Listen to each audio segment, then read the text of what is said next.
Draft Mechanic is a proud member of Punchboard Media. Pull up a chair at punchboardmedia.com. Draft Mechanic, episode 124.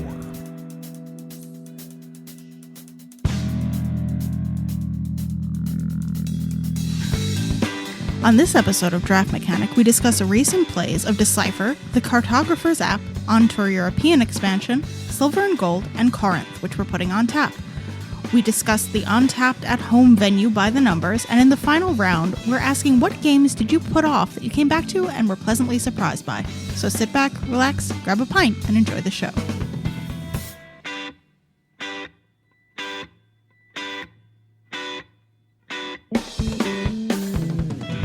Hello and welcome back to another episode of Draft Mechanic. I'm Jake. And I'm Danielle. And Draft Mechanic is a podcast about board games, craft beer, and anything we can do to tie the two together. Here at Draft Mechanic, we like our beer like we like our board games. With all the ingredients included inside the packaging, looking at you, Randowriters, that don't come with pencils or markers. Mm-hmm.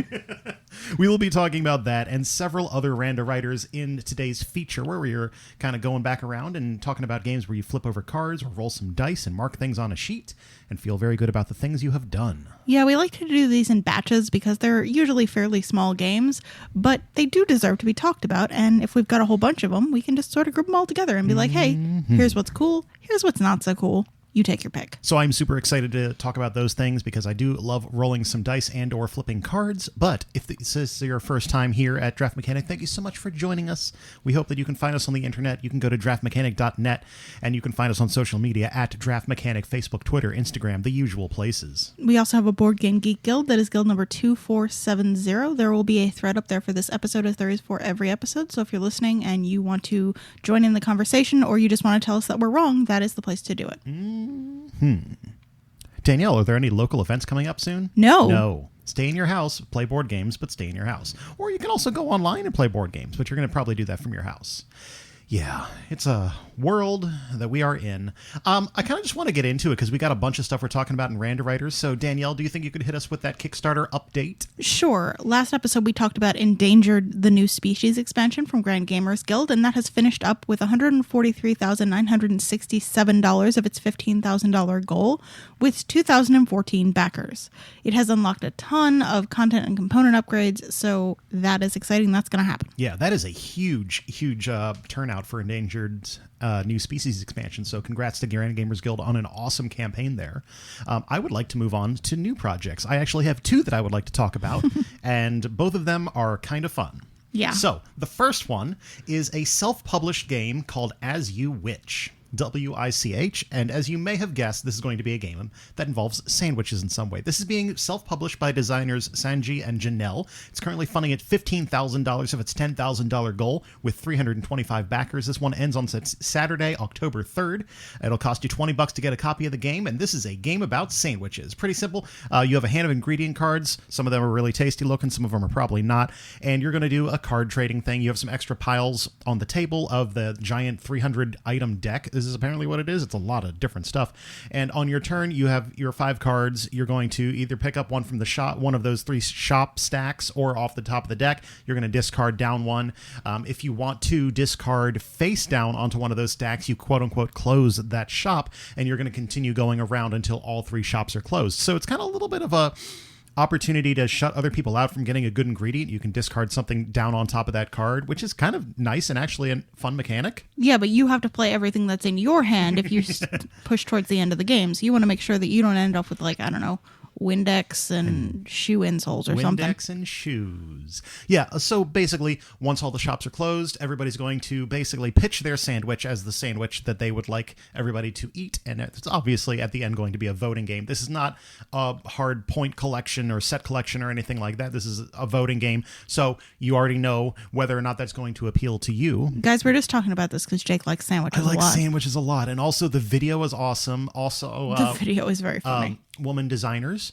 Yeah. And that's awesome, and I love seeing it, and I want to support this thing. It looks fun, and if you want a voting game that isn't going to be about obscenities and bad crap like the big famous voting game, this might be one for you, because it's fun to pitch a sandwich. It's like, here, I'm going to tell you why this I can't even think of like a bad sandwich comment. Windex and shoe insoles. Ice cream and Windex and salami sandwich. I'm going to, tell you why this is a good thing. But, again, your mileage may vary. If you like to vote, or if you like voting games, maybe this one will be fun for you. If you like to vote, please go vote in November or get your early voting ballots. Even if you don't like to vote. Yes, actually, please, everybody go vote. Moving on. All right. Yeah. So As You Wich, you can check that out on Kickstarter. There will be a link in the show notes. I think it's fun. It's already funded, and there will be some more stuff as the stretch goals roll on. Moving on to the other one, I am going to throw a quick nod over to Coven Creatures Enamel Pins, the latest Kickstarter from Double Feature. Been friends of us for a while, and Double Feature did our draft mechanic pin, which we have available if you ever see us at a convention, or if you just want to order one. I guess, there aren't many conventions right now. But it is currently funding at $1,486 of its $685 goal. There's 47 backers. This one ends Thursday, September 17th, so you got like a week and a half from time of airing here. It's roughly $10 a pin, and if you pledge over $24, you get a freebie of the Pumpkin Cat pin. And if you kind of got a feel from, what I just said about Pumpkin Cat, then maybe some of these other pins that will pique your interest. There is a spellbook cat, a cauldron crow, a Ouija board octopus, a tarot tarantula, a potion puppy, and lots more. So, this isn't specifically like a board game thing or anything, but I love Double Feature's work. These are adorable, and I always want to, kind of throw some love that way. Also, if funding gets to $2,500, she'll be able to do some t-shirts as well with Pumpkin Cat and some other fun stuff. So yeah, go check it out. Coven Creatures. Mm-hmm. Nice light Kickstarter segment, but let's move on to a bump and then some games we've played, because we've got a bunch of them. We've got some games. Have you been wearing the same 5 t-shirts over and over again for the last several months to the point where they would not be work appropriate for an impromptu Zoom meeting? Why not head over to redbubble.com/people/draft mechanic and pick up a new draft mechanic t-shirt to throw into the rotation? That way you don't have to explain to your coworkers about that weird sternum tattoo of a dice tower you got at Gen Con a few years back. And we are back with exactly one recent play before we go to our main feature. Danielle, lead us off. Okay, we are going to be talking about Decipher, which is a 2020 release from Heidelberg Games. It plays 2 to 4 players in about 30 minutes. The designers are Bill Eberly, Peter and Greg Olotka, and the art is done by Kwanchai Moria. This is a game of letter building, word deduction, and convincing yourself that can't possibly be an R. Or can it be? Oh, it can be. I think pretty much the guaranteed way to get me to stop and look at your game if we are at a board game convention ever again in the future is to have Kwanchai Moria do the box art, because that is initially what made me stop at Gen Con 2 years ago and take a look at this. But we finally had a chance to get this game and play it, and I will tell you about it now. So, Decipher is a deduction word-building game where one player is going to be creating a word and the other players are going to be trying to guess that word. Pretty simple. All of the pieces in this game are little transparent pieces. There are 4 of them in total. You have a short line, a long line, a half circle, and kind of a U-shaped piece, kind of like if you took like just the top of a capital P, just that little U. Shape thing, and those are your 4 pieces. Those 4 pieces can make up all of the letters in the alphabet, plus dash and apostrophe if somebody chooses to use those. And the construction of those letters is on all sides of the box, which is great because you're using the box in actual gameplay. Each round of the game, one player is going to be the word maker, and they are going to choose a word, and basically in this little secret enclave thingy, put some tokens in there that tell you exactly what the letters are and what pieces you need. They're going to then collect all of the pieces they need for that word, put it in a little bucket in one corner of the insert, which is where they'll be drawing pieces from, and each round will begin. So the board has a number of slots for the number of letters in that word. You all decide how many letters it's going to be at the beginning, and on each player's turn, they're going to receive one of those plastic pieces from the word maker. It's that person's goal to then find out where that piece can go by tapping it on one of the different sections of that board. If it does go there, awesome. You just put the piece down and you have a little bit of information about what letter might be there. If it doesn't, you're going to cover over that particular piece with a little token that's worth points to the word guesser, which is important also because then you're keeping track of where a piece can't possibly go. As the game progresses and players add more and more pieces, you can slide them around on the board so you get a feel for like what letters this could be, kind of deducing what the letters could be. And then at any time, if the word guessers think they have an idea of what the word may be, one of them may spend one of their personal tokens, that you get 3, to the word maker to say, I want to guess this word. If they're right, that's awesome. Then the round ends. Some points are given up based on the tokens that have been passed around. If not, play continues, and you're going to continue going until either the word is guessed or everybody has spent all of their guess tokens. Basically, it's going to go like that for the number of players you have. In a 2-player game, you each go twice, and then whoever has the most points at the end is the winner. So yeah, this is something that I've been really interested when I saw it at Gen Con. I like the idea of piecing together letters, and I'm always big in a deduction game kind of spot. And this is the second in a series of these plastic letter piece games. First one was like Wordsmith or something, right? It was Wordsmith, and that one didn't look very exciting, and I'm glad that it came out a year ago and I didn't care about it. But I was waiting for Decipher because I love deduction. Deduction is always fun and exciting to me if done well. And the thought of kind of the combination of what pieces can go here, what pieces I do have, and then putting the layer of, well, it has to also be a word on there, was really intriguing to me. So I picked this one up, and we've played a number of times at a bunch of different player counts. Mm-hmm. One thing I will say right off the bat that, you probably already have ideas of whether or not you like games with words, because obviously if you... it's fine.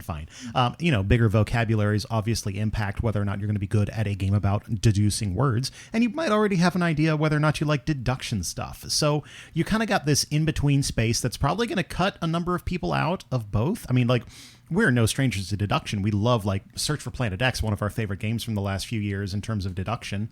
And word games, we've played a number, your Wordsies, stuff like that. But I don't know. This one hit an interesting spot combining those two things, for me at least. I really enjoyed when I was selecting a word, just kind of the feel of what word can I pick, not just to be like an obscure word, but a word that uses the pieces effectively and puts the letters that can be different but use similar pieces into the interesting places, putting R's and P's, words that have R's and P's in slots can really change that kind of deduction difficulty there. And that's kind of where the interesting part of this game lied to me. Yeah, the game is really largely in how you choose the word that you put out. Do you pick a bunch of letters that are all based in the same pieces, which means that you're not going to get a bunch of points from people selecting a region and being wrong, because that is one of the main ways you get points as the word giver, is if people think that pieces go in a certain section and they don't. You're going to get a point every time they pick a new section that a piece doesn't go in. But if you have a lot of letters that repeat the same pieces and you're not really sure which letter they're trying to make, you may get some points for either the other players needing more pieces, because as you get towards the bottom of the bowl of pieces, you will start collecting points for being close to the end of your word piece pool. So you may be going for that strategy, or you may get those guess tokens because, well, this could be any number of different words that have these combination of pieces to form different letters. I'll try this one. Oh, no, it's not that one. It's not house. Maybe it's, something else that has, maybe it's mouse, or, as you're getting closer towards the end. So it really is, how do you want to play that strategy? And I've seen both work in our games. Yeah. And also, I guess, as the word giver, you have a little bit of agency in what pieces you're going to hand out to the other players. Like maybe you just want to spam them with the short lines for a bunch and just get them all over the place, because, short line could go I guess any piece could go anywhere. But, letters that have those little pieces in them, there's a few, so you have more opportunities to get them to hit the wrong section. Or maybe you want to hold all of the U piece till the very end. And oh, wow, that could be a P, and I thought it was a T the whole time. I don't know. There's little bits of agency there that I think make it interesting. But if you already have favorite deduction games or favorite word games, I can understand this one not being really interesting.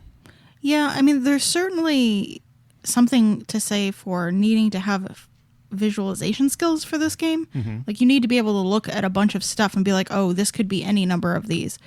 I do wish that there was, little sheets with the alphabets. They're on the side of the box, obviously. So you can go and be like, oh, it's this, it's this, it's this. But, this game would be a lot easier with a scratch pad, or even just a blank scratch pad. So if you do buy it, throw a scratch pad in this box, because I have a feeling a lot of players will benefit from being able to mark off what letters it absolutely can't be. Because a couple of the letters aren't made the way I would have expected them to be made. And it largely has to do with the fact that they're all capital case. Yeah. But like the U has two small pieces in it because it is that little hump piece with two straight lines on the top of it. I never imagined that the U has those straight lines in it, because if you think of a U, the last thing you think of is a straight line. Yeah, okay. So, I don't know. It's just, you have to be able to look at what's there and visualize according to it. I thought this game was fine. I didn't not enjoy playing it, but there are word games that I enjoy more, and there are deduction games that I enjoy more. And while I thought the way this used the box was certainly really neat, with the storage compartments for each of the pieces and the little hidden flip container for the words. So when you put your word, when you select it, you make it up of these letter tokens, and then you close this little shield piece and flip it over so you can see upside down and backwards what pieces go when you are being asked if a piece goes in a specific place. So I think that's very neat. I like I said, that the letters are around the outside of the box. That's incredibly useful, and this game would have been impossible if you had to share one rule book to get that information. So I think it's done really nicely. We did say that you love the Quantai Moria art, of which there is very little. It is the box cover and a little bit of flavor, but there's not a ton of it if you bought this game for the art.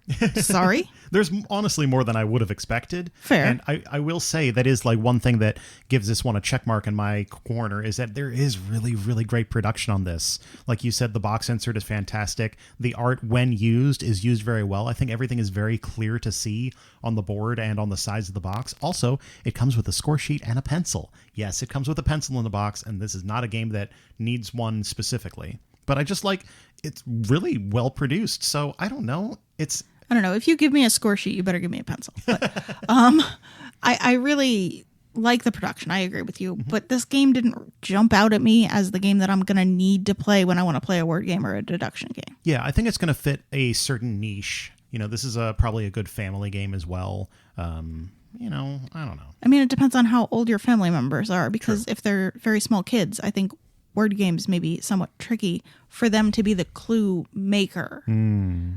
They'll be able to guess with other people, I would think, but when it's their turn to make the word, I have a feeling that upside down and backwards is this piece here maybe a little bit tricky. Fair enough.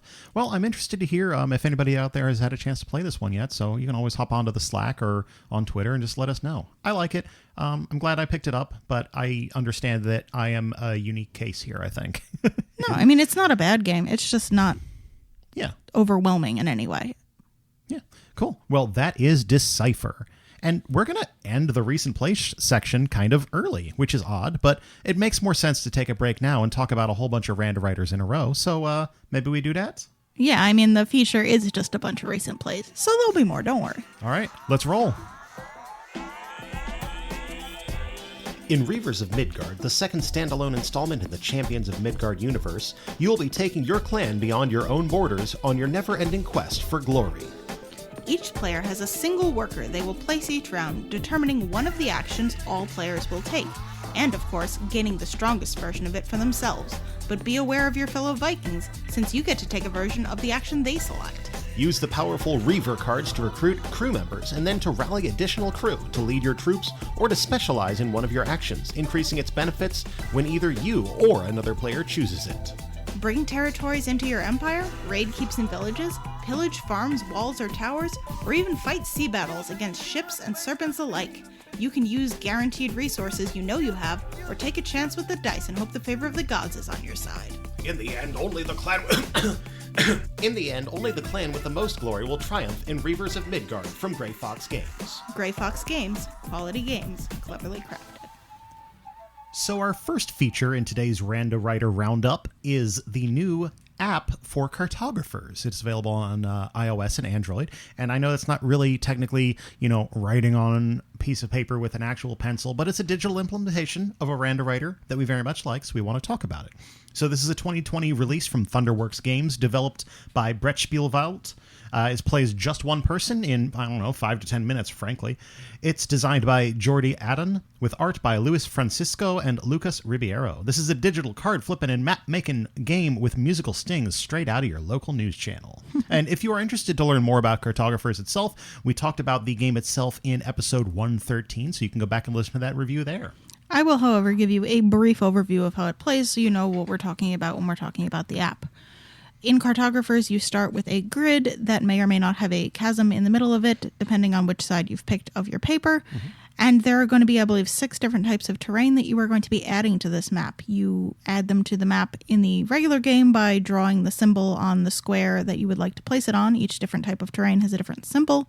In the game, you just tap on the color you'd like it to be and tap on the space you'd like to be there. Sorry, in the app. Yes. You are going to play the game over 4 different seasons.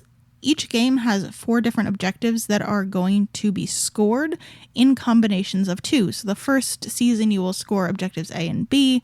The second season you'll score objectives B and C. Third season C and D. And the fourth season D and A again. Mm-hmm. So you have 4 things that you're working towards. Some will be scored at the beginning and the end. Some will be scored sort of in the middle. And that is going to inform how you are going to fill out your map.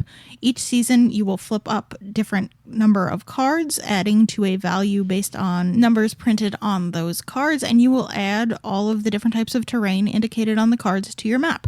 Some may have a choice where you can add one type of terrain or a different type of terrain. There may be options as far as the shape that you put it in, but you're just going to be filling out your board to try to fulfill the objectives that have been stated for everybody, like I said. Once you have completed all 4 seasons, you will add up your scores for each scoring round. You will subtract points for squares that are adjacent to monster terrain types that you haven't completed, and add in some points for coins that you collected along the way. And whoever has the highest score is the most master cartographer and is the coolest dude. Yes, and we will once again kind of just deflect the thought that winning at this game is making a map that's different than everybody else's, because I don't think that's how mapping works. Yeah, but that's how mapping works in this game. Fantasy mapping, where you decide the terrain. That being said, Cartographers itself, we've, I believe, already decided in episode 113, is a good game. Yes. Good game like this game. Big fan. So when we heard that there was going to be an app for it, we're like, oh, that's cool. We should play that. Mm-hmm. What I didn't expect was how much we were both going to play this, and that's why it's here. If we were talking about Randowriters this episode, it felt kind of silly not to talk about this app because we've both just absolutely destroyed our time on this. Yeah, it obviously in the app it only plays solo. You can't play with other people yet. I don't know if that's something they're planning on adding in at any point, but it is nice to just be able to, pop it up for 5 minutes and put out a whole map and stuff. And it is fun. It's graphically very nice. It's very clean and crisp. Everything is color coded when you place it on the map, which is super cool because obviously unless you have colored pencils, you're just doing it by symbols, so that's nice. But it does still have the symbols, so if you are colorblind, you can still determine the different types of terrain. In fact, they're significantly clearer on the app than they are if you were to draw them yourself, because a lot of times, you'd be drawing and stuff and you're like, it's very small and my pencil is a little bit dull. Is this trees or is this grain? Or here you go. It's got a nice big symbol on it. It's very nice. Mm-hmm. They also added 3 different types of play into this game, so you can have a more competitive experience or a more freeform experience. Mm-hmm. There is a type where the objectives and the cards that come out for each season, the terrain cards, are all randomized. Then there is a type of play where the objectives are fixed, but the cards that come out are all randomized, and that has a high score table, so you can compare yourself to other players that have played with those same objectives, but also randomized terrain cards. And there's a type of play where both the terrain cards and the objective cards are fixed. So you are playing the same game that everybody else on that high score table has played, and you can see how well you've done and compare yourself if you're super competitive. Mm-hmm. Those are all available to you. This is also all going to be playing using the solo rules, where you're going to subtract a number of points at the end of the game based on the objective cards you have. But in those 2 fixed objective play types, obviously you'll be subtracting the same number of points as everybody else on those high score tables. Yeah. And the high score tables, I think, reset weekly. So you have an entire week to get in and play. It's not like a single daily challenge. So that's kind of nice. I will say, though, the one where everything is fixed, I think everybody could theoretically just get the exact same score if you play through it once, you look at all the cards, and then everybody figures out what the best score is. So I don't know. It's nice because it gives you something fresh each week. That's its own new challenge.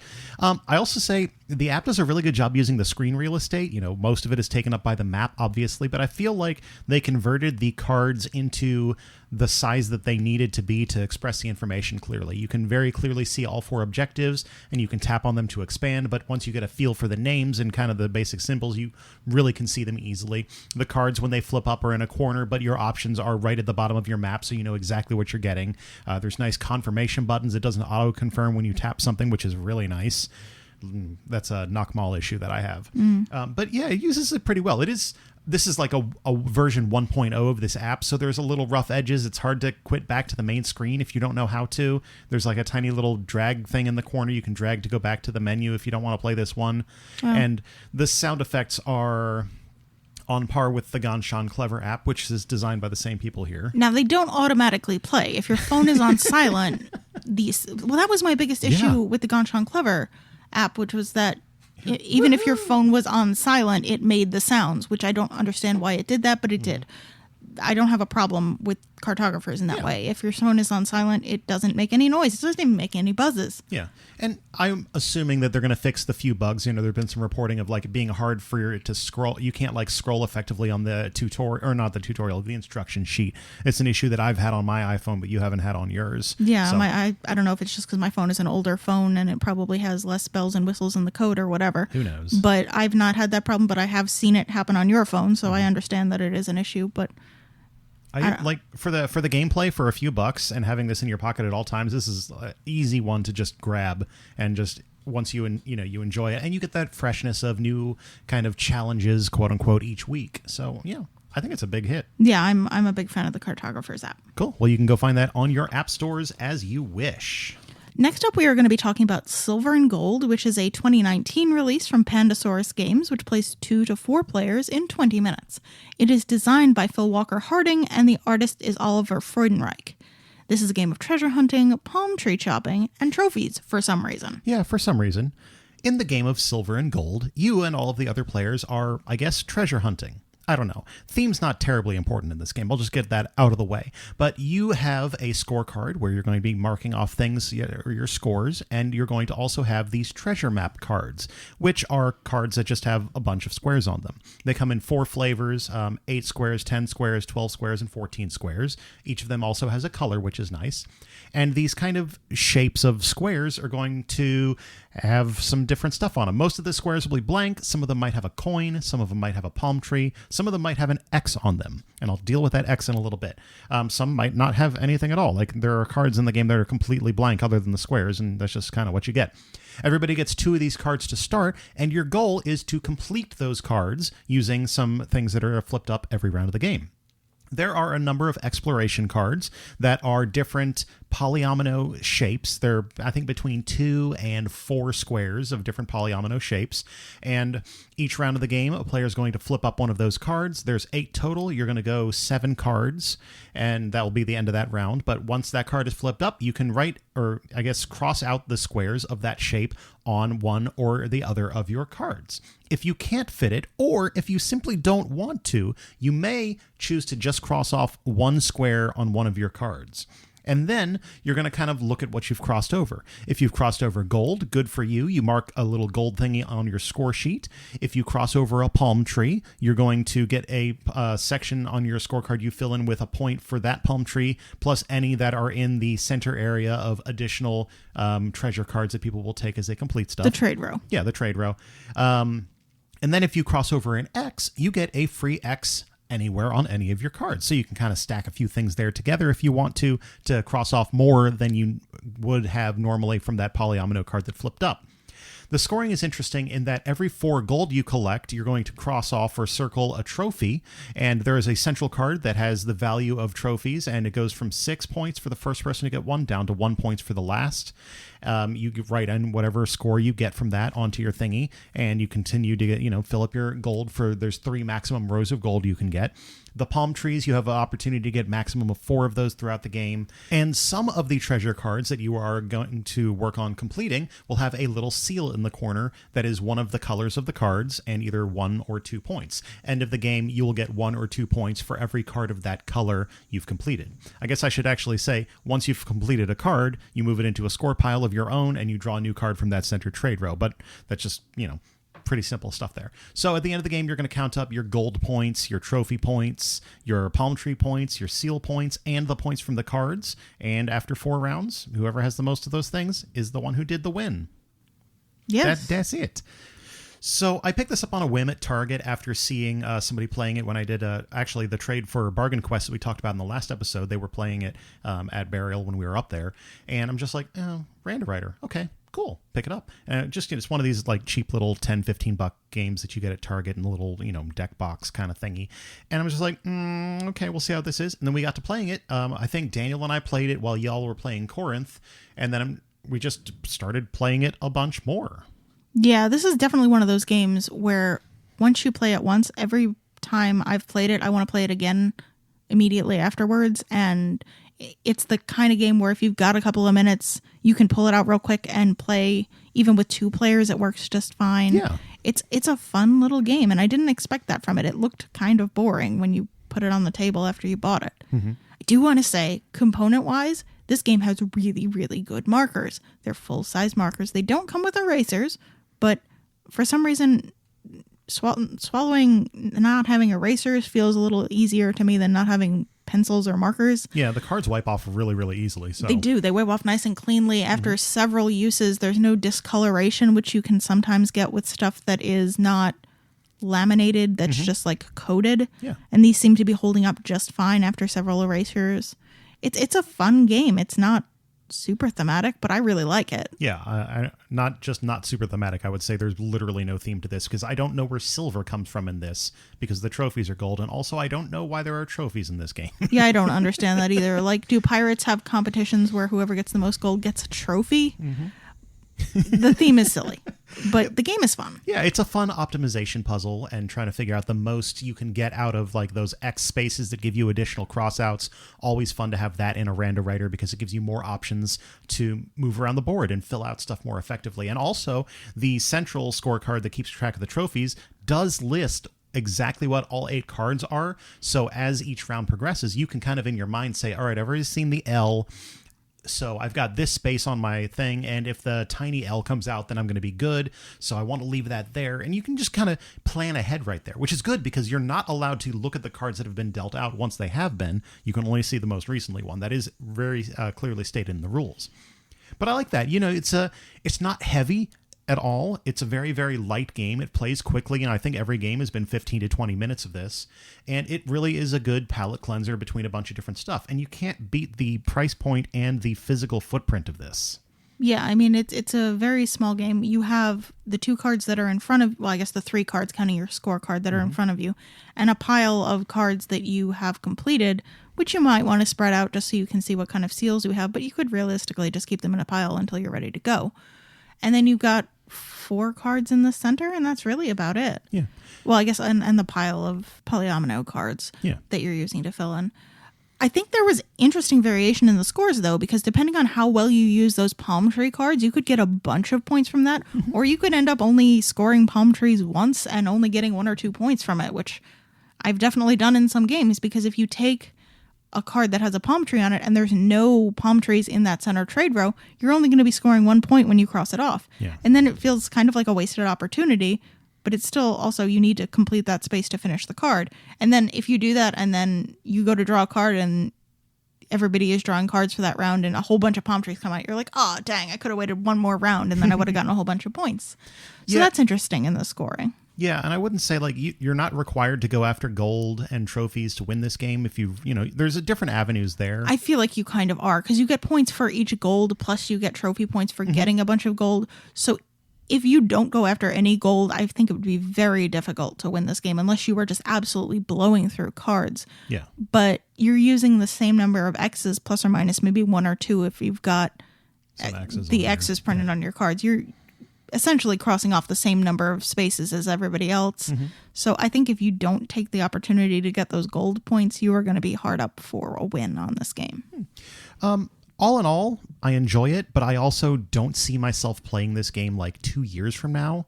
I think it's the kind of thing that we'll play this a bunch between games for a while, and then we'll kind of move on from it, because I feel like it could stale out pretty quickly. You know, it would get a little stale after a few, maybe 10 plays or so, which is really kind of enough, I guess. Yeah, I mean, for a very low price point game, sure, but at the same time, if you have one of those filler games, it would be nice for it to be evergreen. Yeah. I think this would be a lot easier to keep in rotation if we were still hosting game nights at this point. Very true. And when we go, fingers crossed, go back to hosting game nights at some point, this is the kind of game that you can just explain to somebody in 5 minutes and set a group of players who's never played it before, who's maybe never played anything beyond just like a regular card game before, and they're going to get it. Like, people understand, take this shape, put it into this shape. When this line is full, write a number. If this is a tree, count trees. Like, it's a very simple game to teach, but it is still fun to play. So I have a feeling if you are playing with new people a lot, this is going to be something that is a good pick for you. Fair enough. So you would give it the draft mechanic seal of put it in your game night bag and, take it out whenever you need it approval-ish? Is that a thing we have? We've kind of been skirting around that. I've said it before. Yeah, like, it's a really good if you're hosting a game night game, but don't host a game night right now. I like it right now for us, for between games. I agree with you, though. It won't be a forever game if we play it a ton. Cool. Well, there it is. Silver and gold. You can get it wherever you get your games at, unless they're out of stock, and then you can't. Okay, moving on. We are talking about the second edition of On Tour, a 2020 release from BoardGameTables.com. Plays 1 to 8 players in about 20 minutes. Designed by Chad Deshawn and art by Anka Gavril. This is a game of tour route planning, country skipping, and a quick flight from Portugal to Greece. Now, in our review, we're mostly going to be talking about the European map, because we have already reviewed On Tour first edition in episode 95. It's a while ago. So they did a Kickstarter that allowed you to have just the new maps, basically. But basically, if you're getting this game now, you're going to get the US and the Europe stuff and all the stuff you needed in this On Tour second edition. So the way that On Tour works, and this is the same for both the US map and the European map, so it's just a quick overview, is that you have a map, and it is divided into a north section and a south section, and then vertically it is divided into a west section, a central section, and an east section. So each city is in 2 different regions, north or south, and east, central, west. You also have a deck of cards. Each card corresponds to one of the regions, and it has a specific city listed on it, which is within that region. So maybe it'll say like North Minnesota on the US map, or South Portugal on the European map. Each round, you are going to flip out 3 of these cards, and you are going to roll these chunky 10-sided dice. They will give you a number 1 to 10 on each die, which, when you put them in order, will give you 2 numbers. If you roll a 4 and a 5, you will have the number 45 and the number 54. You are going to take those 2 numbers and place them in cities which are in a region indicated by one of the cards. So if you have north, south, west on the cards for this round, you're going to write the 45 into one of those regions, the north, the south, or the west. So essentially anywhere for the first number, because you've got north and south. And then you're going to write the 54, the second number, into a different one of those regions. If you have multiple of the same region on the 3 cards for the round, you can write them both into that region. But if you don't have multiple, you can't use that region twice. The goal here is to create a route using the dotted lines which are pre-drawn on the map. You can't go on routes that are not pre-dotted onto the map, of numbers that are equivalent or increasing from your start point. So you can go from a number to the same number, but you can never go down once you have reached a certain number.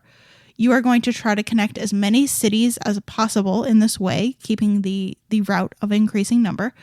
And if you have written the number into the city which was specified on the card, when you write the number, you're going to circle it on your map. That city is going to be worth 2 points instead of 1 if you can get your route to go through it. You are going to fill in every location on this map, whether you want to or not. So once you have completed that, you are going to draw your route, hitting as many cities and circles as possible, and whoever has the highest number has created the best tour route and has reached the most fans and is going to be the winner of On Tour. On Tour. So there are a couple of production changes in this second edition that I think are important to talk about first. The original edition of On Tour only had a US map. So we've added a European map.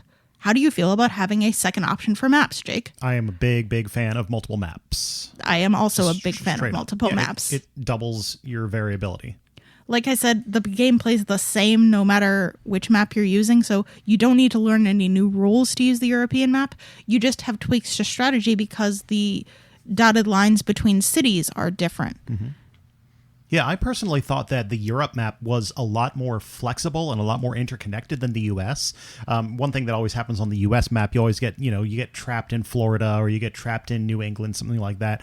But the Europe map had a lot of kind of triangular shapes. So like maybe if I was going from city A to country A to country B, there was a country C next to it that if I, maybe I had 12 in the first one and 23 in the next one, I could find something in the high teens. But if I didn't, that line wasn't broken. I wasn't like constantly waiting for that middle step. Yeah, I was looking at the US map before we were reviewing this, and the US map has a lot more diamond shaped connections where you need to have two, like you can't go directly and form a triangle. You have to have. Oh, okay. Yeah, like the square, you're choosing one side or the other kind of a route. Yeah, so if you're trying to go around, you need two numbers as opposed to just being in a triangle next to it. It did still have some choke points, like while you had mentioned Florida and New England on the US map, I had some difficulty with the Italian peninsula on the European map because while there are lots of connections at the top, if you happen to try to scoot in at the bottom, you have to go all the way around to get back off. So you need to be aware of the new map, but I think it's good to have that option. The next change in the second edition is that in the first edition, the boards were sort of a menu board. Like they were a trifold board and they were completely sealed. Here we have very thick. They were very thick and they were very heavy. Here we have a cardboard double-sided board that just folds in half. You've got US on one side, Europe on the other side. How do you feel about the new boards? If I only ever knew the new boards, I'd be fine with it, but I really enjoyed how lavish the first boards were. Yeah, they certainly were. I agree that the first boards were, they definitely felt nicer, but there is no way to make those boards double-sided, so you would have had to have gotten an entire new set of boards. And this game originally was sold as playing up to 12 because you could fit 12 of those original menu boards in the box. We have 8 in our game of the original boards. And I think a lot of people bought extra boards because it's the kind of game where you can play it with any number. But because it had those boards, you needed to have boards. So now, like, if I'm going to have those, if I had to fit a whole nother set of 8 Europe boards, this thing would have been huge. And it's already a very heavy box with 8 in it. Now, the cardboard boards felt a little flimsier to me, and I didn't love, especially on the Europe side, because the US side has the seam on it. It's the inside of the fold? Yeah, it's the inside of the fold. So you can draw right across that seam, and there's no issue. On the Europe side, you draw across an open cardboard seam, and I could see after a couple of plays of this, some of the marker getting between and muddying that seam and making it look just a little dirtier, which is not great. But it's also not going to destroy your game. Like, you know where the line is. You're not going to be confused by the fact that there might be a little dot on that cardboard. Yeah. It doesn't come with... Well, I guess it does if you buy the second edition. It comes with the markers and both sets of cards, right? Yeah. If you buy the second edition, you're going to get the double-sided boards. You get 8 markers, 8 boards, both sets of cards, plus the chunky D10s. And I guess this is how you have to buy it now. You have to buy the second edition. We had originally backed that expansion that you mentioned earlier, but as far as I can tell, that's not available for sale, which is fine because you're not really losing anything by buying the second edition. You still get the US maps. Yeah. So you're good to go. Yeah. And honestly, like, I'm a little frustrated in a way because we have that first edition stuff and now I've got that giant box, and to actually fit the new 8 boards in there, I had to take out 4 of the boards. So we have 12 US maps and 8 Europe maps, and now the box is just giant and we've got all these extra boards floating around, and like, it's a little frustrating, but that's early adopter life. in general. Yeah, like it's not the end of the world, I don't think. I think the second edition, if you are transporting it, is certainly more advantageous than the first edition.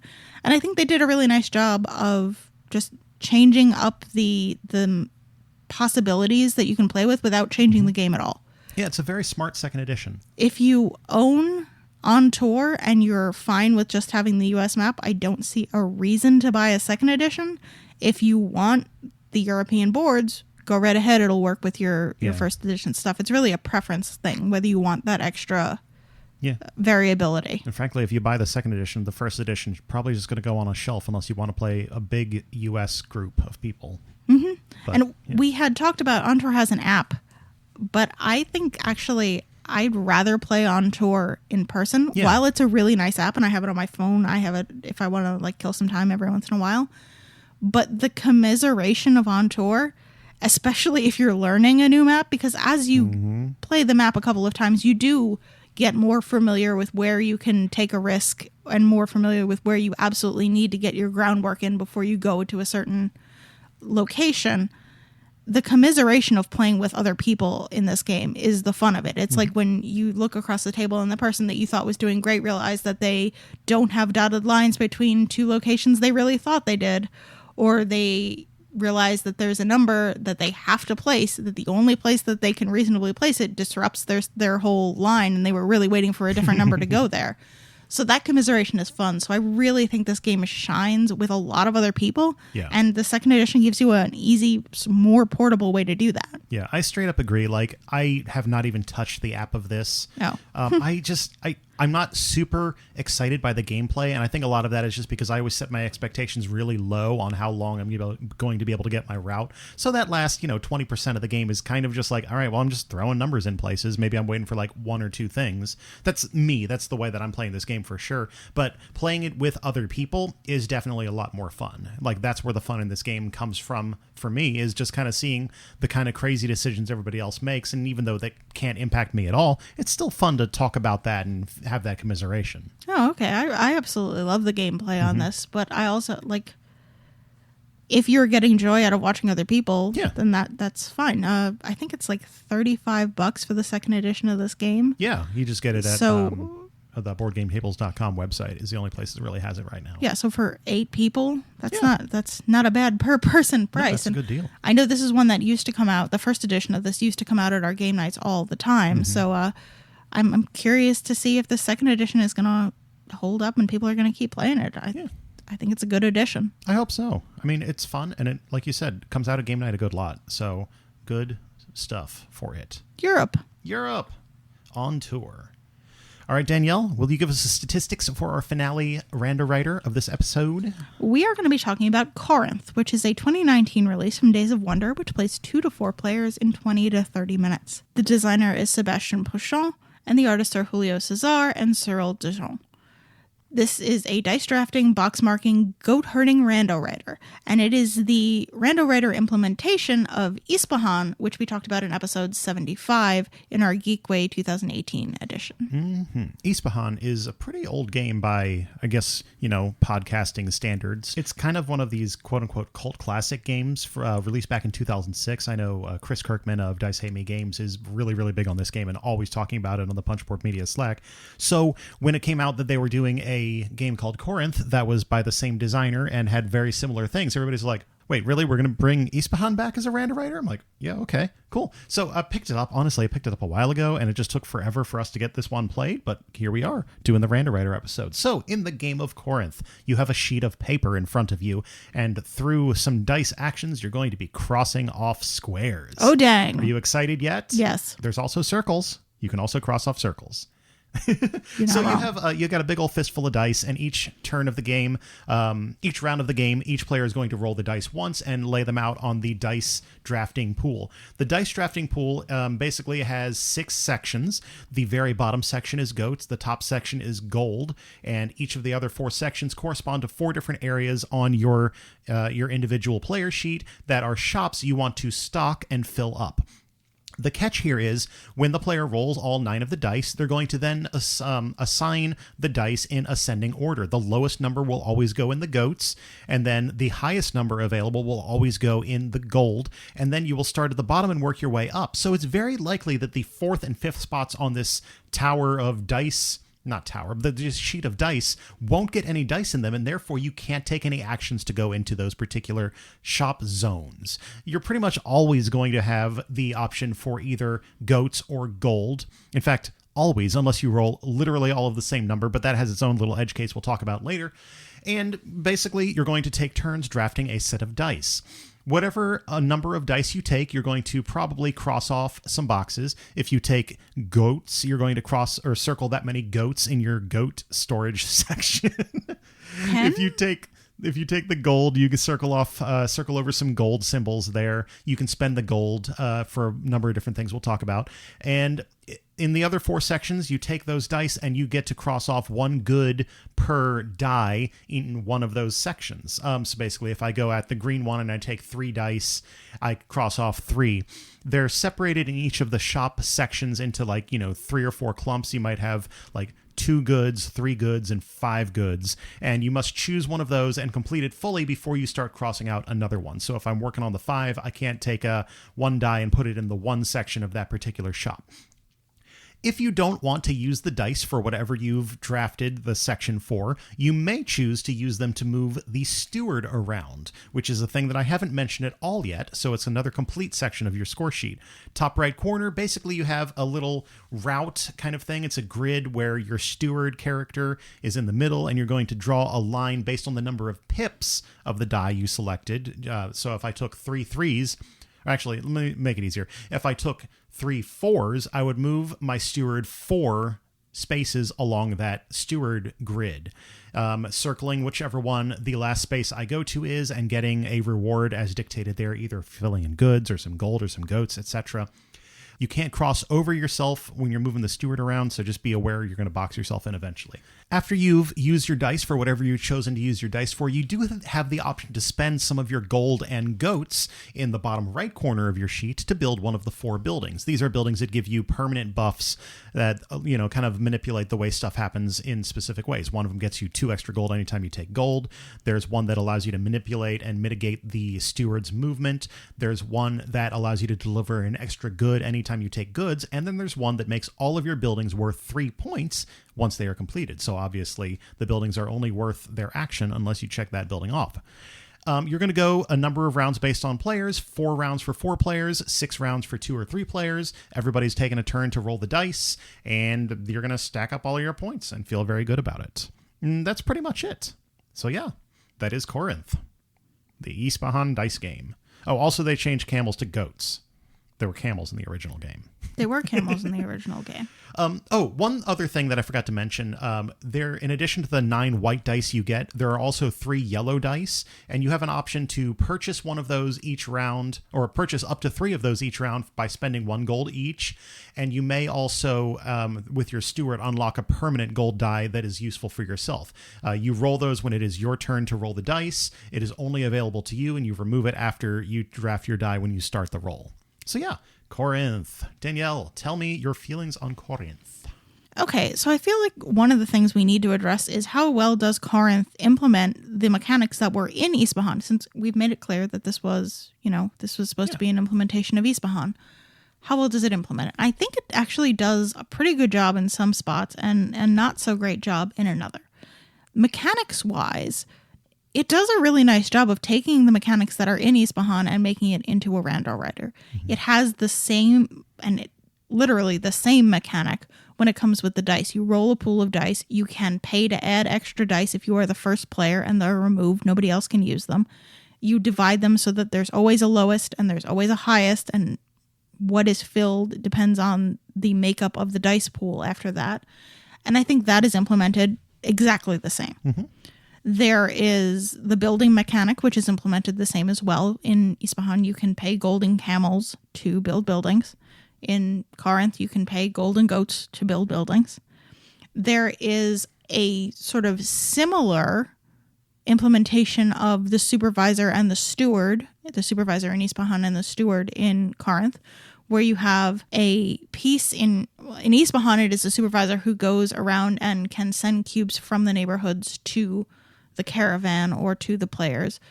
In Corinth, it serves a different purpose. It gives each player bonuses and possible points, but it has something that is an equivalent. I think that is nice. And the shops in Corinth are an interesting approximation of the way the neighborhoods work in Isfahan. In Isfahan, you're trying to complete, they're called souks, which are equivalent to the shops in each district in Corinth, where you can't move on to completing another souk before you've completed that one. You can only have one going in a certain district at the same time, which are just the same as the shops in Corinth. You need to finish the shop that you're working on before you can move on to the next one. In Corinth, it allows you to score points differently. In Isfahan, it's a much more restrictive thing. Oh, yeah. But it is an equivalent. I think they've done a nice job of taking the things that are in Isfahan and making them into a Randowriter. Now, the thing that feels completely different is the stress level. Yes. And to me, the fact that the stress level is so different makes it feel almost like a completely different game, even though it really faithfully implements so many of those mechanics very well. Playing Isfahan is a tense experience. You only score each neighborhood once per week, and it is an exclusive scoring. If you're scoring points for a building in a souk, I'm not scoring points for it, and I want to kick you out of it so I can score points for it. In Corinth, everybody can score every district. There are some bonus points that you will get if you're the first person to do so. But everybody can score the wine district or the olive oil district or whatever. It's not as exclusive. In Isfahan, the supervisor kicks stuff out of spaces, and it's like where that guy lands can be very important to the other players. Whereas the steward in Corinth felt more like it was a giving as opposed to a taking. And I think that the fact that Corinth feels just so everybody can have everything is so different. And it makes me think it's its own game, even though it's these other mechanics that are a very good translation. Yeah, it's a really interesting re-implementation of stuff there, because Isfahan, I think one of the reasons that it has that cult favorite status is because it is so cutthroat. Moving around on the main board and where you're putting your goods and stuff like that is very, very tense, like you say. And I honestly really appreciated playing Corinth just to have a lot of similar mechanics in a more relaxing setting. I really like the dice drafting in both of these games. I think that's a fantastic mechanic of, setting them out on that tiered board and those top shops being the really rare ones to get into. And then when you do, they're worth significantly more points. I really, really appreciate that system. And I always, I love dice assignment. I love a lot of the different kind of things, like the goats and the coins, and there are standard Randowriter tropes where you have something you can spend to do mitigation. It all balances out really well. And I would say we played this at 2, 3, and 4 players, and each play count still felt worthwhile. In 2 players, it's kind of interesting because the first player actually will be drafting twice just because you want to have the correct number of actions. But everybody else every other round, you'll be drafting once. And even at 2 players, I still felt like I had enough time to do some stuff in this game. Yeah, and I think that the sentence you just said may be what makes me sort of lukewarm on Corinth. I always felt like I had enough time to do everything I wanted to do. I never felt particularly clever because I was able to get what I wanted done. Okay. And that, in contrast to Isfahan, where you have to fight for everything, felt too generous. I don't know. It didn't feel special to me. Okay. Yeah, I definitely, because you always have that steward, and realistically, at the point where you're needing to close out some stuff, you probably have the, +1, -1, +2, -2 steward thingy, so you can pretty much get anywhere you need and get any, 1 or 2 good that you really, really need to deliver. Yeah, I mean, there were a couple of times where I was able to get multiple district bonuses. So you finish all the shops in a district first, you get that district bonus points, like I was saying.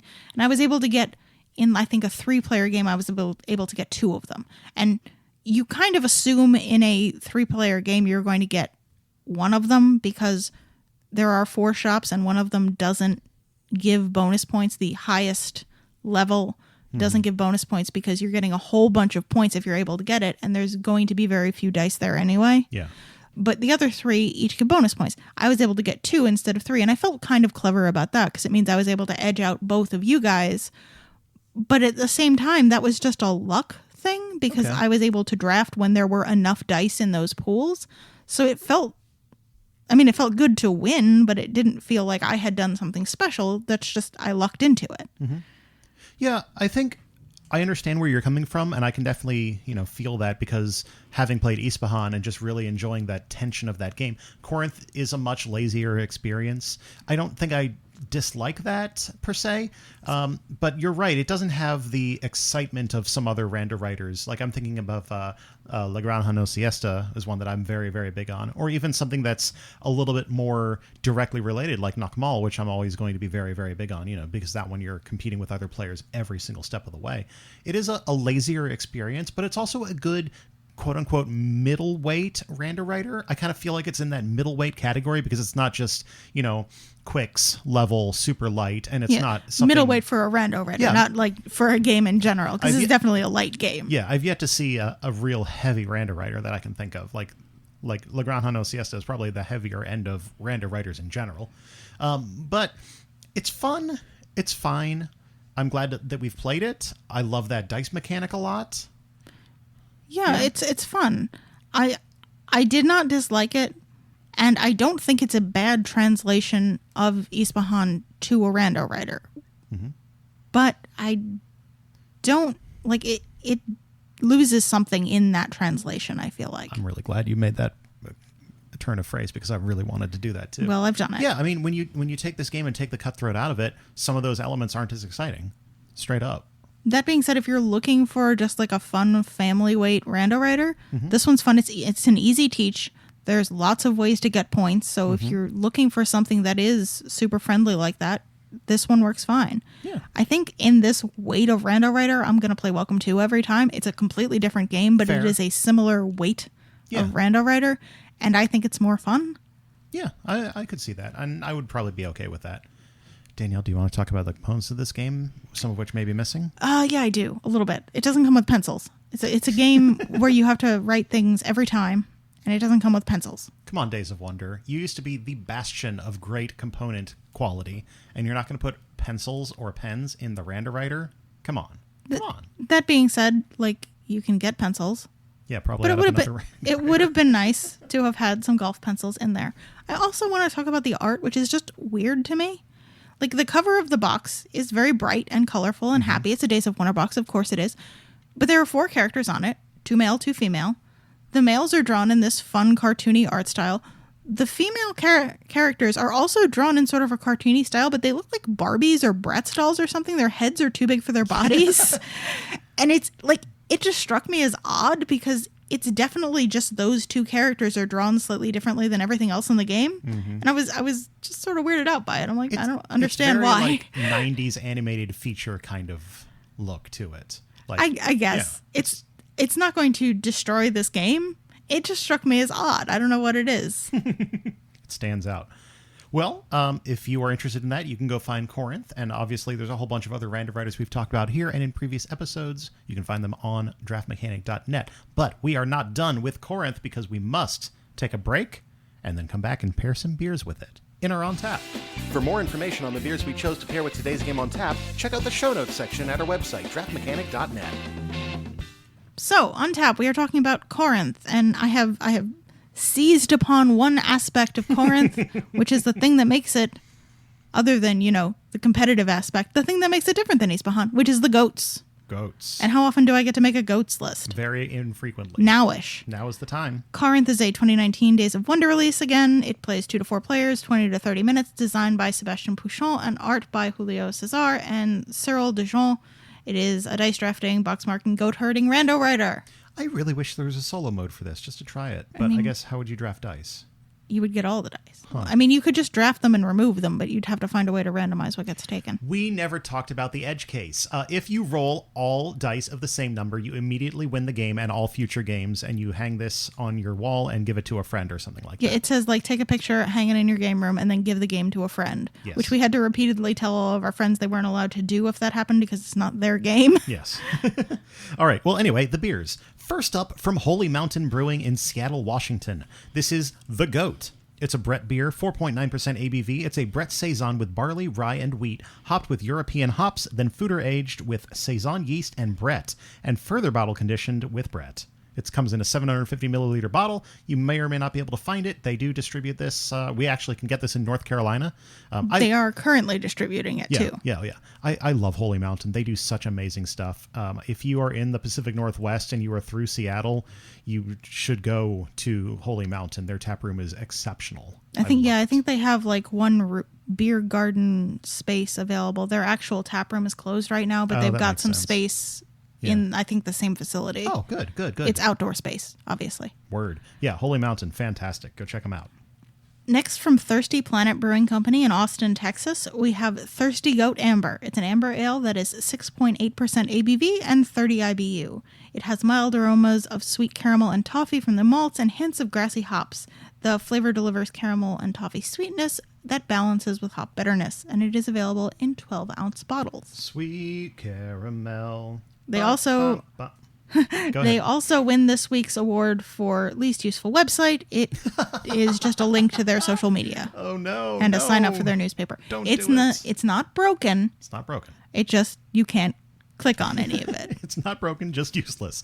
Next up, Devil's Trumpet Brewing Company in Maryville, Indiana, United States of America. The Night Goat Stout, 5.5% ABV, 21 IBUs. It's a coffee stout brewed with 5 pounds of dark matter coffee per barrel and lactose sugar. This one is available in 12-ounce bottles and cans. Just clap your hands. Yeah, recent check-ins had both bottle and cans.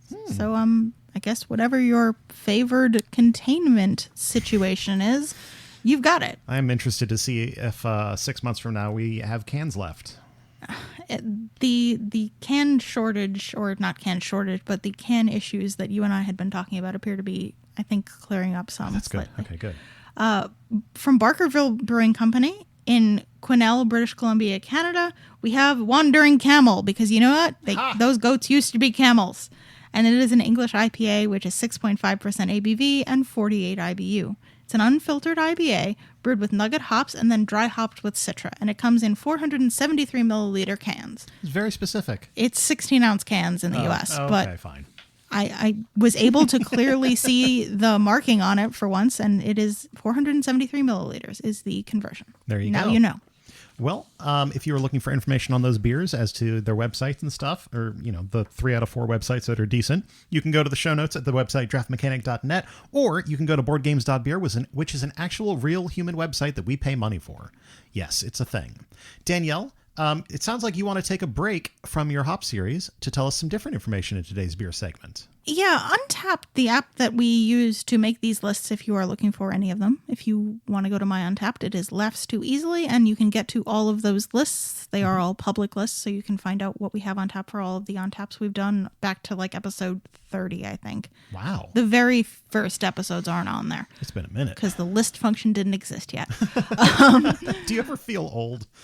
Anyway, that app had, when states in the U.S. and countries in the world started shutting down due to the COVID pandemic, they had implemented a venue that you could check in your beers to called Untappd at Home. Mm-hmm. This was first and foremost to encourage people not to go out if they had the option, because there were places that were slower at shutting down public gathering spots.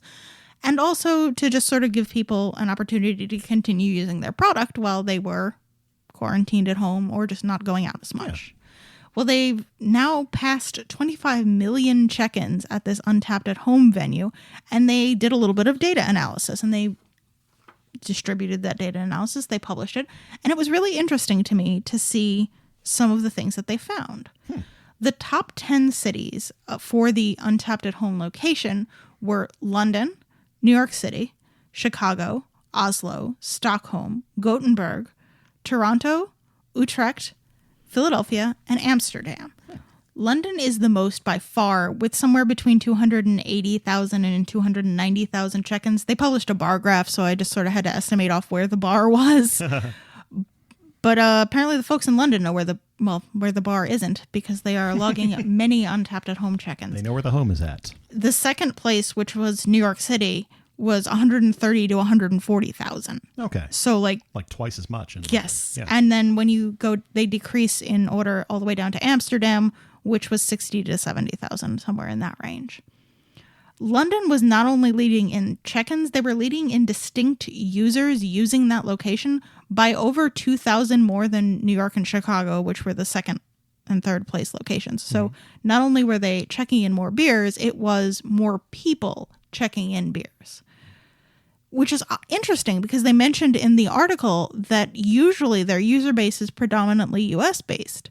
But if you look at the top 10 cities listed, only 3 of them are in the US. The other 7 are international cities. So people using this particular location, hopefully doing what they had intended, staying home, they are either not their core user base, or a lot of their core user base may have dropped off from this location. Another thing, I wonder if it takes into account like suburbs and stuff, because like if you're looking at Charlotte, I wonder if they filtered out like Pineville and Matthews as different places. I don't know. They didn't say anything about that in there. No, they didn't. And one of the other things that sort of came to mind for me about this was if their user base is predominantly US based, I know like we had previously set up a private venue that was our house. True. So when they started doing Untappd at home, it was like, do I use the venue I've always used for the house, or do I use the Untappd at home? And I think we both switched to using Untappd at home because it brought visibility to this thing. It was sort of like a, hey, don't go out and drink beers. Drink beers at home. No, that makes a lot of sense because the location stuff is based off of the Foursquare API, which is something that was really, really big a long time ago. A decade ago. Yeah, and since Untappd became bigger in other countries, the Foursquare API isn't really used the same way it used to be, so they probably don't have the ability to create venues like they used to. Okay. Yeah, that makes sense. They did an evaluation as to what the most common check-in time, and they standardized it so like what the check-in time would be locally. And the most common check-in time was 3 p.m. This was largely skewed by weekends. 61% of the check-ins occurred on weekends. So they took out weekend check-ins and they reevaluated the data, and the most common check-in time was 8 p.m., followed very closely by 3 p.m. Much more reasonable. I mean, lots of people are doing lots of drinking at 3 p.m., it seems. I've had some 3 p.m. days. Now, that may be skewed by people who don't work a traditional work week. It may have to do with the fact that there is a lot of unemployment right now.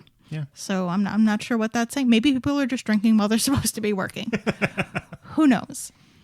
There were 49,000 or approximately, obviously not exactly 49,000, but approximately 49,000 unique beers checked in by 38,000 different breweries in 187 different countries between April 1st and September 4th of this year to the Untappd at home location. 820,000 unique users checked in at least once to that venue on the app. Wow. From 180 countries almost. Just shy of 180 countries, they say. So that is a lot of users in it. It is a lot of spread on this venue being used, which is really interesting. It's rare that you're able to connect or to have a venue that is so widely and diversely used. Yay.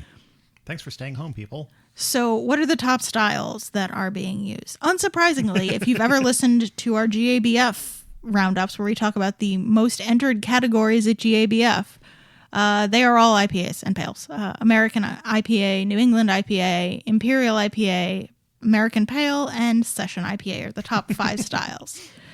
People like IPAs. As much as people like to say, oh, I don't like IPAs, or some people don't like them at all, people love IPAs. I love IPAs. Other than IPAs and pales, the top styles were fruited sours, imperial stouts, pilsners, fruit beers, and pale lagers. And one of the things that they pointed out is normally the summer is not a huge time for stouts, but they feel that the Black is Beautiful Stout initiative may have led to stouts being more popular beers for people to be drinking in the hot months, which A, if that is the case, I'm very excited because that means people are drinking these Blackest Beautiful beers and hopefully supporting the initiatives that they're supposed to be the proceeds going to. But also, I think it's really interesting to see that stouts, which are normally like a winter drink, they're being released like a lot now, way more than I remember them being released in the summer. I don't know if that just has to do with the fact that, a big imperial stout may draw a slightly higher price point. You may want to get, if you're getting your customer, you might as well get a couple of extra dollars if you're brewing the spirit. Now, they're also more expensive to brew. Yeah. But I don't know if that's the case, or it's just that if you're already in your home, you can drink a bigger beer, maybe? Very true. Or you're sharing it out with a few people, too. And that would be more check-ins. Hopefully those people live with you or in your quarantine circle. Oh, yeah. But it was surprising to see Imperial Stout so far up.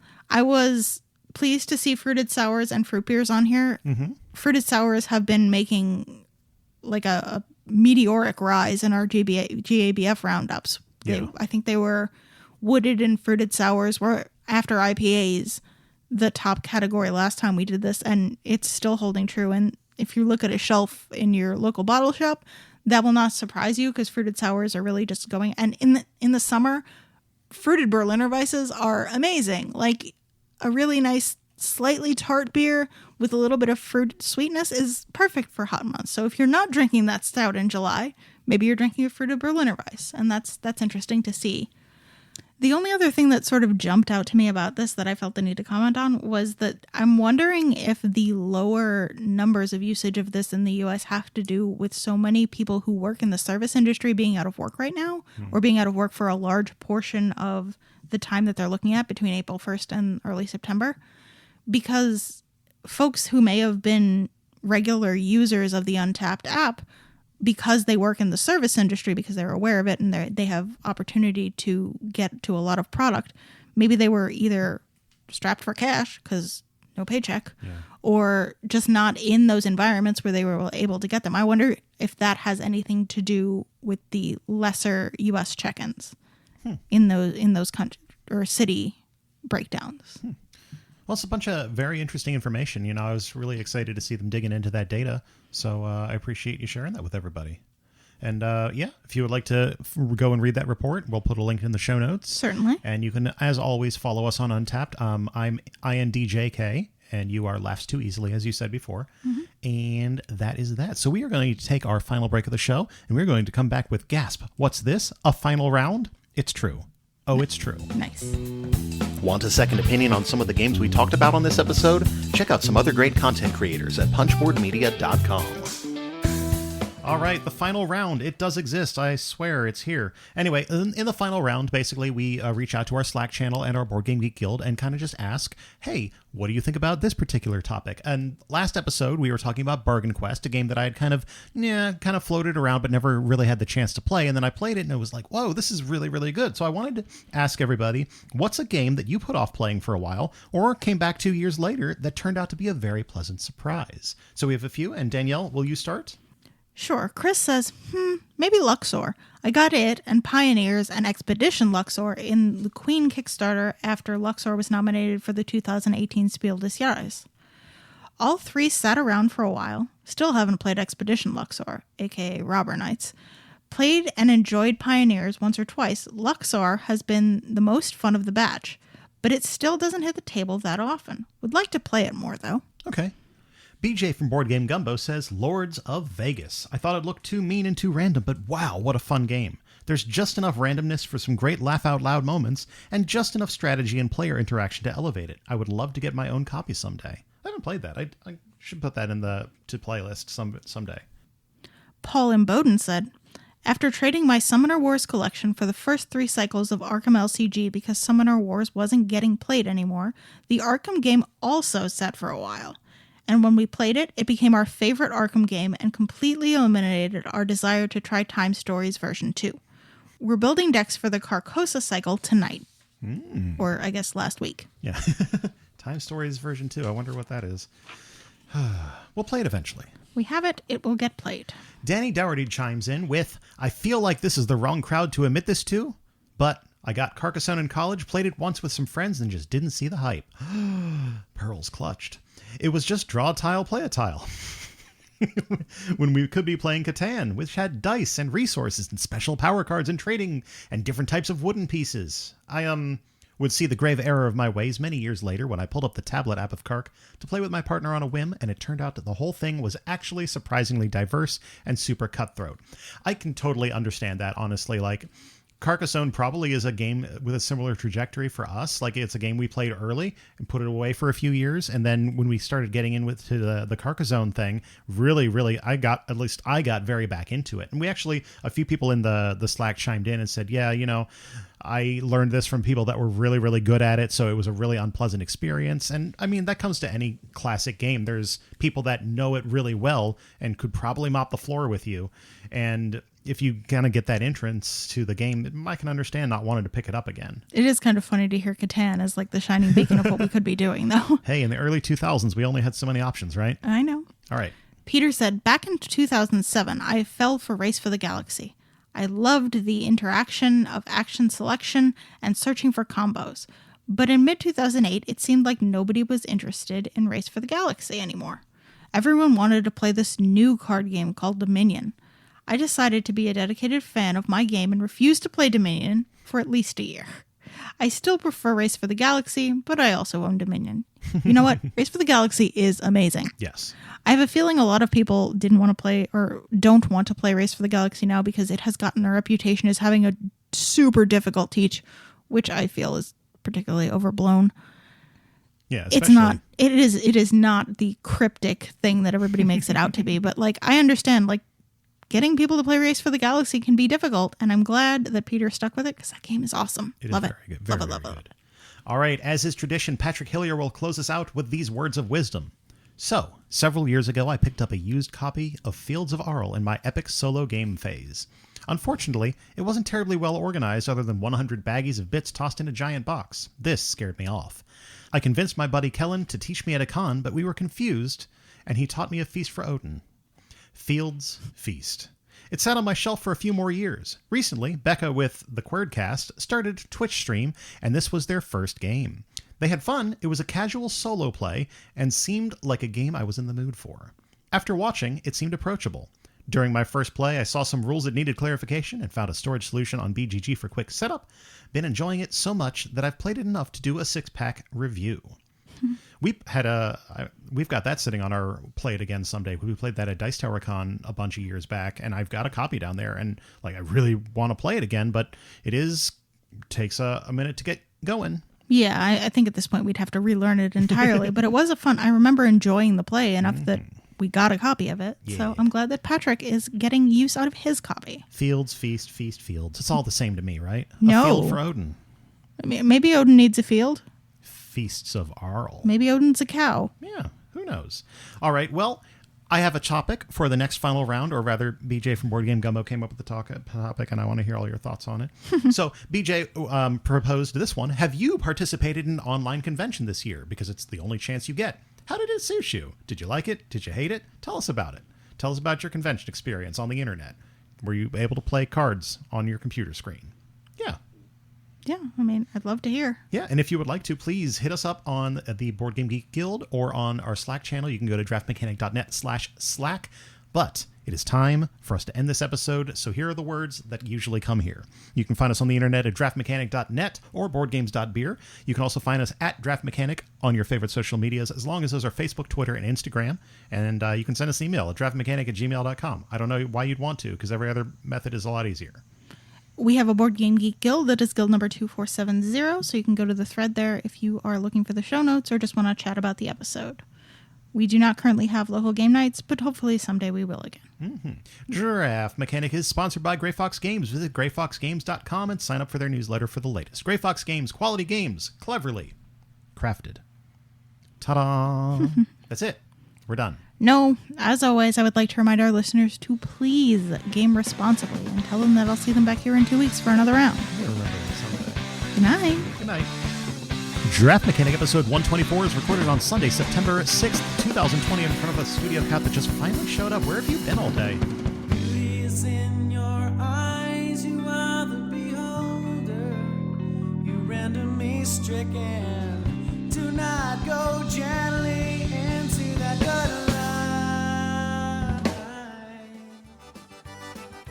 Hey, board gamers, BJ from Board Game Gumbo here, back with more Louisiana flavor.